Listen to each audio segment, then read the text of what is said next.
जो कुछ भी है आई डोंट नो। अब मेरा ख्याल में हम उस हद तक पे मैं पहुंच गया हूं, वरना मैं शायद में ऑडियो मैसेज ना करता। लेकिन जिस बेशर्मी के साथ जनरल बाजवा ने इस फौज की इज्जत कराई है, कभी भी भूलेगी नहीं। एक दिन हम सब फौजी भूल जाते हैं कि हमने रिटायर होना है और फिर हमने एक दूसरे को फेस करना होता है। तो हाँ, ये और बात है कि जनरल बाजवा ने बेल्जियम में कोई हिसाब किताब अगर ले लिया है अपनी मीटिंग के बाद, तो मैं कुछ नहीं कह सकता। और ब्रिटेन का तो खैर हमें पता ही है कि कहाँ इसका घर शर है।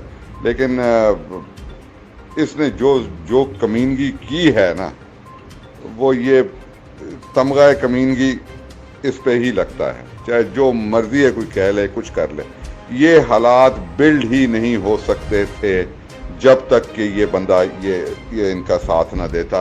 इन दुश्मनाने मुल्क का मतलब जुल्म है जो कुछ नवाज शरीफ वगैरह ने और जरदारी ने पाकिस्तान के साथ किया है।